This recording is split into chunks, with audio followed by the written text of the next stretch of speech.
Okay, so here we go. The third lecture for Traditional Chinese Medicine, summer of 2012. The first lecture for week 2, going back to Between Heaven and Earth by Korngold and Beinfield.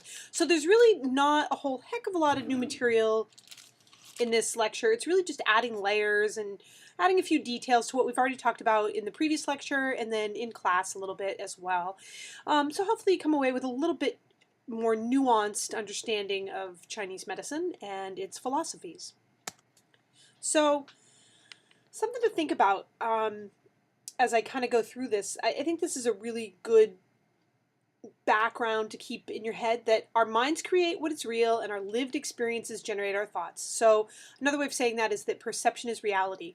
If you are a Palestinian child and you grow up in a war zone, the Gaza Strip or the West Bank, and what you know is war, that's how you see the world. And those are the thoughts that you put out into the world, and they're based on what you grew up with. So perception is reality, and our experiences definitely create our thoughts, but then our thoughts create our experiences.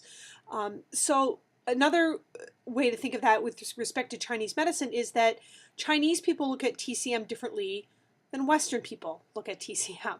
Our frame of reference is different in both cases. So there's a different set of beliefs that go into thinking about the body. So just sort of file that away and think about the idea of cultural identity. Back to our friend Descartes. In the West, philosophy of science is based on the premise that humans are separate from nature and that the world, like a machine, can be dismantled and reduced into constituent parts. So there's our friend Descartes again. And continuing on, Descartes believed that all science is certain, evident knowledge, and that we reject anything which is merely probability or speculation, and only those things which can be absolutely 100% perfectly known are the things that we should believe in. As compared to what I just talked about on page 17, that our thoughts color our ideas, which color our thoughts, which color our experiences, and our experiences generate our thoughts, and vice versa, which is very circular, very relational. In Chinese thinking, it might be thought of as dialectical. You can look that word up, D-I-A-L-E-C-T-I-C-A-L, dialectical. So two very different ways of thinking. Descartes is black and white, this is what it is. And in Chinese medicine or Chinese thinking, there's a million shades of gray. So just question yourself. I know that I, as a scientist, bachelor's degree in biochemistry, work in molecular biology, I want to think in things in terms of black and white and what's certain and where's the evidence, and give me the probability and the statistics and the numbers and prove things to me. So just stop for a moment, question yourself. Where does your thinking fall in the continuum? There's no right or wrong. It's just a way of questioning yourself so that you can understand what your frame of reference is and how your frame of reference is created by your history and will create your future history. So, predictably, Descartes, because he had this very black and white approach to thinking, and because he was a prolific writer and a prolific scientist and had such a tremendous amount of influence on the development of Western biomedicine and the thinking that underpins Western biomedicine. So we're going to stick with him for a little bit longer.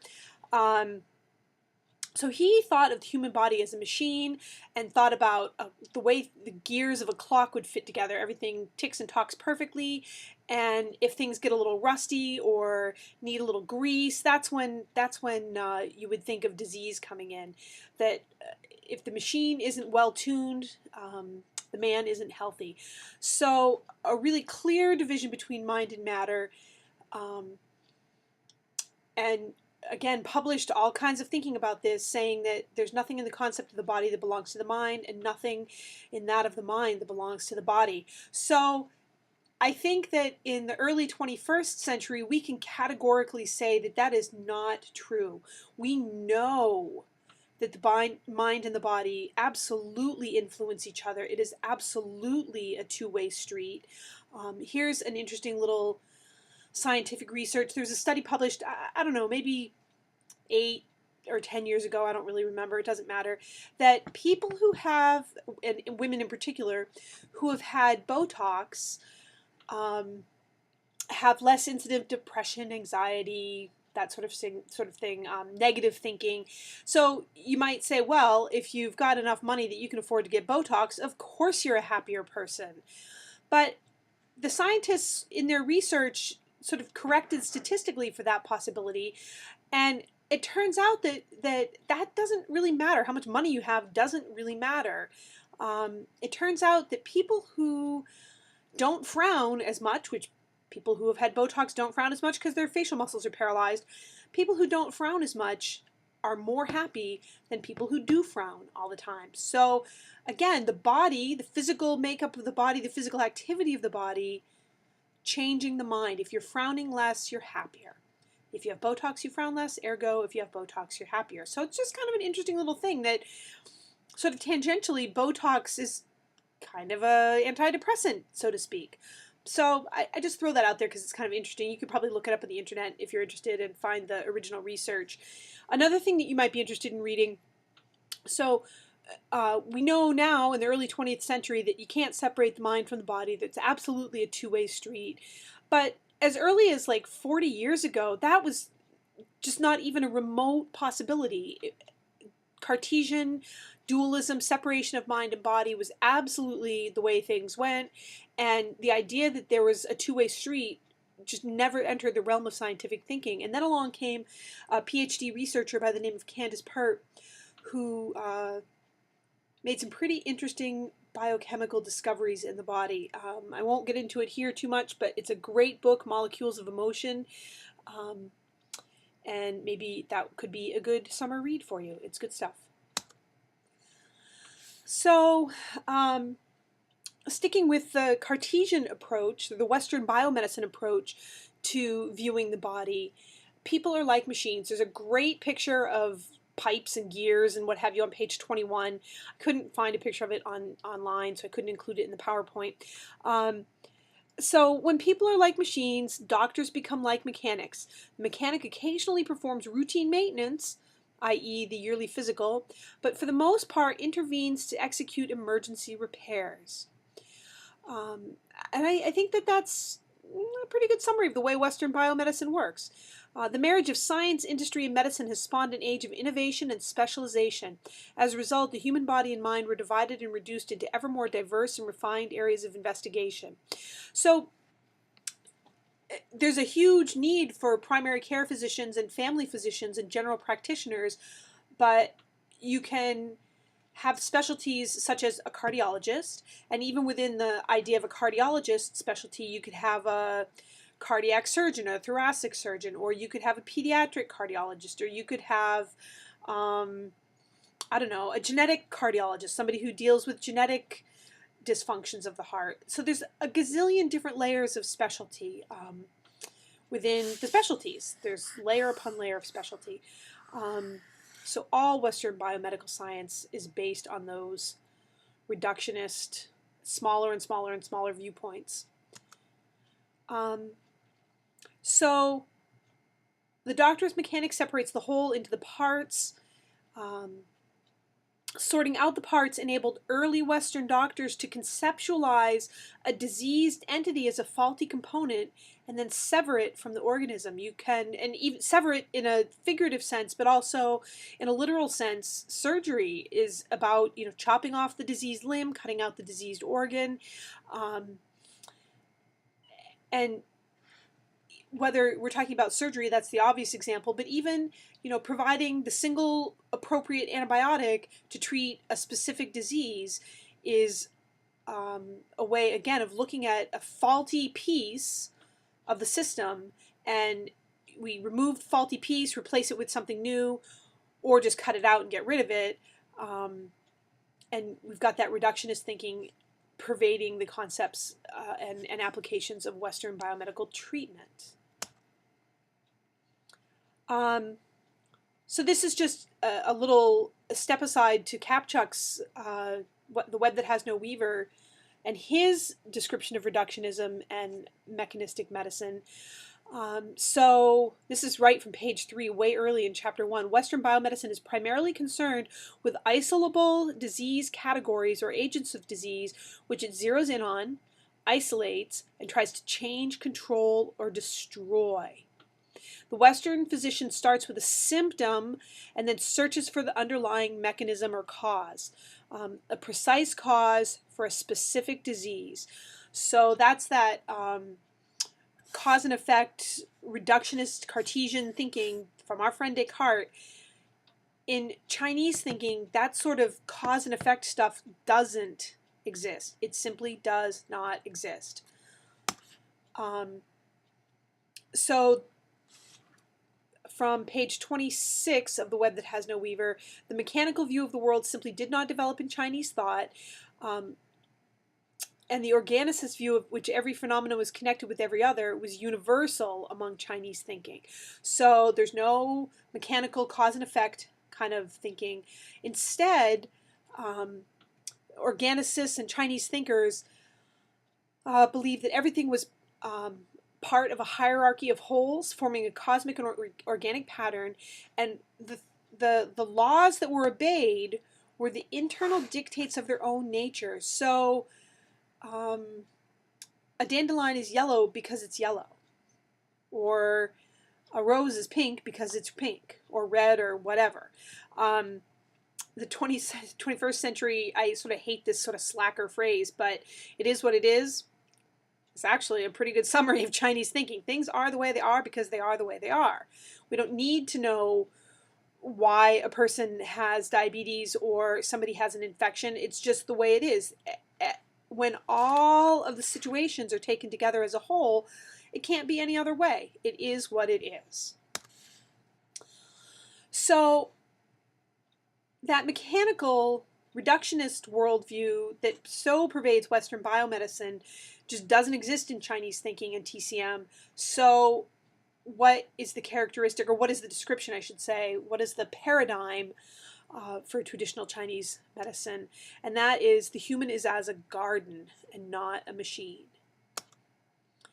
So I think this is sort of a little hippy-dippy, but it really kind of works. I don't want people to go down the mystic view of the world and go down that road and think of Chinese medicine as being more holistic or better or richer or more accurate or more beautiful, although it may be those things.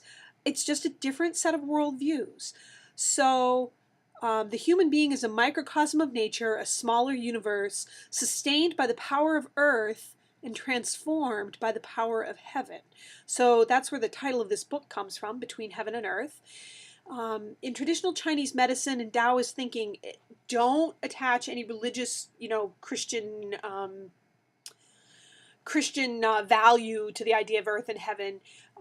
It's really just kind of a directional. It's all as close to the Chinese would get as talking about a map. So everything below us is earth, and everything above us is heaven, and it's that simple. It's a directional thing. It's not a religious or value-based label. So when people are like gardens, doctors are like gardeners.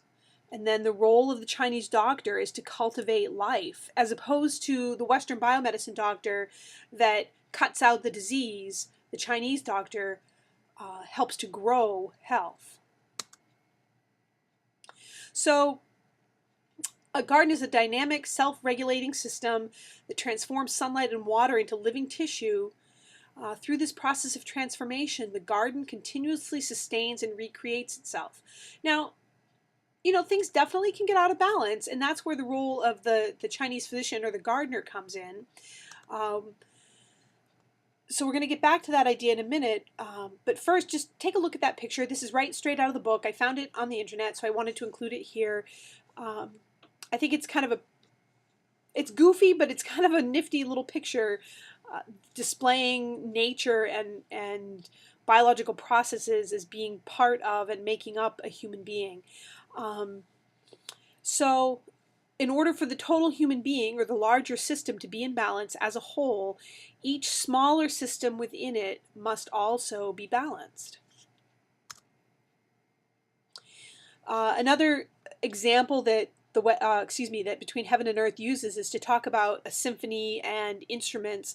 And so for the doctor of Chinese medicine, the issue is the same as that of the conductor of a symphony. It's not how the instrument makes sound. It's not blowing through the brass tube or drawing a bow across the string, but when the instrument makes its sound, what is the overall pattern that the instrument emits? Is it balanced and full and whole and in tune, or is it out of tune?